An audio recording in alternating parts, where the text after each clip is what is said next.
Hey guys, I wanted to give you guys a little extra guidance. This is door 1.1 or door 1.5 or something. This is about how to do these curved archways that some of you have on your doors. I wanted to give you a little bit more instruction on that, just in case that's something everybody would get stuck on, which it might be. So I'm going to do door number 10. I don't know if any of you had door number 10, so hopefully I'm not, ruining your opportunity to figure this all out on your own. But I wanted to give you a few tricks around making those curves happen. So let's do this again. So I changed my pen color to red so it's a little easier for us to see what's going on. I'm going to now draw some quick dimensions on this door. These are things you're going to measure on your paper version of your door or on your traced outline on the tracing paper, but I'm going to just do it here in Vectorworks. So let's do from like this point, and I'm using constrained linear dimensions, so it's snapping to horizontal, which is super helpful. To that point is a measurement, right? And then I got this point across to this point is a measurement that's useful to me. The other one that I care about, right, is going to be the top of this arc, and I'm going to zoom in a little bit so I can actually click right here on the top of this arc. I'm going to measure from there across to that spot in the corner. That gives me like a height measurement, right? And I'm going to do the same thing because I'm talking about this arc too, okay? I'm going to do the same thing. I'm going to go from the top of this arc and measure to right there. I'm going to pull that off to the other side. So now I have a few measurements that are going to help me make those two curves, okay? The other thing I can do, and this will totally work, would be to do the outside curve and then use my offset tool. But I would still need to know what the width of that piece is, right? And to find that out, the easiest way is going to be to go right here and pull this measurement, okay? So that's the top to the next row of that curved piece, okay? So let's start with the biggest outside box. That's always going to be your best strategy.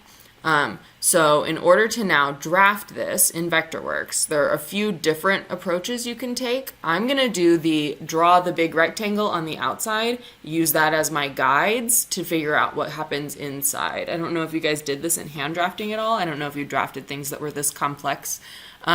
So that's a good strategy in general when you're trying to draft something, is to start with what is the box, what is the rectangle that this whole thing is going to fit into.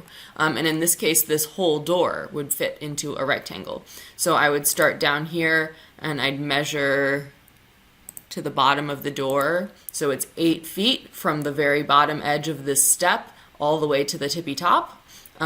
And then the width from corner to corner we have right here. It's 6 foot 5 1/8 is that width, that overall width of that door, okay? So I'm going to start by drawing that box, okay? I'm going to keep this in red, right? Because this is not the actual drawing of the door. This is like a container box that I'm using as a guide. So I'm going to start my rectangle. My width, my X dimension is going to be 6 foot 5 1/8 inches. And then my Y dimension, my height, is 8 foot 0 inches, okay? So that's the overall box on the outside of the whole deal. Now I'm going to draw another box, and it's going to be the same width, but it's going to be the height of this top curve right here. Does that make sense? So I'm taking this top curve, and I'm going to choose its height, 1 foot 5 7/8, and make a box that's that size, because that's going to then become the guide for drawing that curve. So if I click in here and I snap over, I can get the same width that I have, and now I'm going to choose my minus, because I'm moving down, right? Minus 1 foot 5 7/8 inches. Hit enter, that locks that, right? So now it's going to snap to that, and when I click, now I have that box. That box is a construction line for me. So now when I'm going to create this arced shape, I can use that box for places to snap to.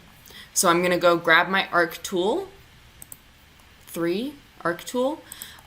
It's going to start out when you open it up in radius mode, which means it's going to let you pick the center and then pick a point along the radius, okay? That's not going to help you in this case because this is not an easily defined center for you. So we don't want radius mode. And if I hit delete, delete, delete, or escape out of it, I'm going to not be drawing that thing anymore that I don't want. The most useful tool is this one right here, the point on arc mode. So point on arc mode, the way that this works is you click one time, that starts the arc, you click a second time at the other end of it, and then you choose a point on that arc, and that'll be your extreme top, bottom, whatever point, okay? So this box that I've just created gives me my first and second points because it's these two corners right here, and I'm going to switch over to black because this is actually a line that's part of my thing now. So this point, that point, okay, so now I have this easily moved around arc, okay, and then I'm going to snap to the center of the top of the rectangle. Okay, so that's snapping to the center of the rectangle. That's not helping me. I want to snap to the center, top, click, and now I have this arc, okay, and it matches that shape perfectly, okay? So now I want to go in and I want to change it from solid to none so I can definitely see it, right? And now I no longer need this box because I have those 2 points. My next move, there are a lot of options, but my next move is going to be to create this inside arc.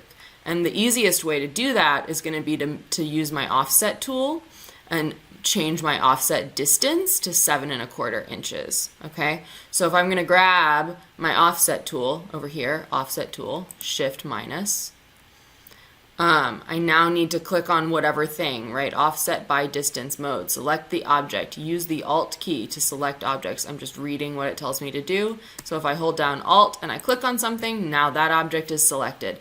Distance, okay? Distance is what I care about. That's going to be 7¼ inches. Enter. So now, when I draw an offset object, it's going to be 7¼ inches away. I'm going to click on this side of that line, and it creates that offset for me, okay? So that is pretty darn good, okay? Looks just about exactly like my image over here. So then the next move is going to be to make sure that this bottom rectangle matches with this, okay? To make sure that this part, this line on the side will be in the correct place, that it's the right mitered angle.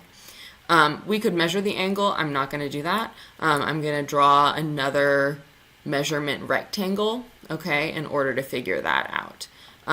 There are a couple of ways, so this is a way that's not going to use your dimension tool. I can just create a rectangle that connects those dots, that fills that space. The width is 7½ inches, the height is 3 inches on this little rectangle, okay? So that means the 7½ inches deal is true of this width as well. So this is the same width. Well, it's very close. It's a similar width, right? Because that was 7¼ so this is 7½ on these verticals. So that may be a good guide for me, right? Because I know I want to create those 7½ inch verticals that match on both sides. So maybe that's what I would draw next in order to connect those pieces. I would take the vertical into consideration, and then I can just draw the line that connects the two. This one is not easy, right? So let me zoom in and measure the height. And I could have gotten it using the subtraction method, right? I can totally subtract from that 8 feet to figure out what this height needs to be, right? But I'm going to use my dimension tool and measure. So now I'm going to measure from right here straight on down to the bottom, okay? 6 foot 3¼ inches. So that will give me this height, okay, to this point, which should be where this line ends. So now if I create a rectangle, snapping here, 7½, 7.5 inches, okay? And then the height of this rectangle is 6 foot 3 1/4 inches. Okay, click, boom. So now that's where that vertical lands. And if you look closely right here, you're going to have a little diagonal that connects to this point, okay? So it's a little bit taller on the outside than on the inside, and I have the inside measurement. So now I can take this, draw a line that goes, actually, even better move, right? Reshape tool. Cancel that. Reshape tool, right? Double click on this guy until this little dude comes up, and then I can just drag him up. So he meets that line. Now it's basically a perfect thing, okay? And I can select these two, and I can clip surface and take off the end of that arc that is no longer helpful to me. Right? So now the end of that arc is gone. The next thing I'm going to do is mirror this shape to the other side. Mirror. Boom. Okay? Yes, save that. We are calling this door strategies 1.5. Okay? So now I've mirrored that to the other side. And I'm going to clip surface to trim off that little extra edge again. Boom. Okay. See how that is now giving me my outside shape. Okay. I would use similar strategies to give my inside rectangles. So I would figure out this total height on this rectangle, and then I would clip out the part that's this arc up here. Okay. And maybe the cleanest way to do that would be to start by combining into surface this top section here, okay? Creating this as one shape. So you remember we did combine into surface. I'm going to just function. How do I do it here? Alt? Yeah. So I'm just going to select everything, even though I don't need that outside deal, that outside rectangle. Using Alt, select all of it. And then I'm going to use my combine into surface, and I'm going to ping. I'm going to collect all of that information into one place. And now I don't need my construction arcs. I don't really need my outside box anymore. How about that? Right? There's my outside shape, and it's now built out of individual elements. Okay. So I would then continue from there, figuring out the heights of rectangles, figuring out the shapes of things, using these pieces and the offset tool to create similar shaped arcs, using my vertical rectangles, adding them to this surface potentially to give you these pieces that act as outlines, all of that kind of stuff. Hopefully these are some helpful tips. If you get stuck, let me know. And I'm going to then move into door 2.0, which is for when you finish. If you finish the first door before we finish the allotted time in class, I'm going to give you an extra door 2.0 project, which is going to be more about using Vectorworks to do your measuring for you and tracing on an actual image. But in order to do that, first you have to resize the image to fit on the page, all of that kind of stuff. So that's part of door 2.0, which is only if you finish. You don't have to do it. It's not required. It's extra. Okay. So let me save this file and save this tutorial, and I will jump into door 2.0 for those of you who are ready. And if not, no worries. We will talk again about other Vectorworks things.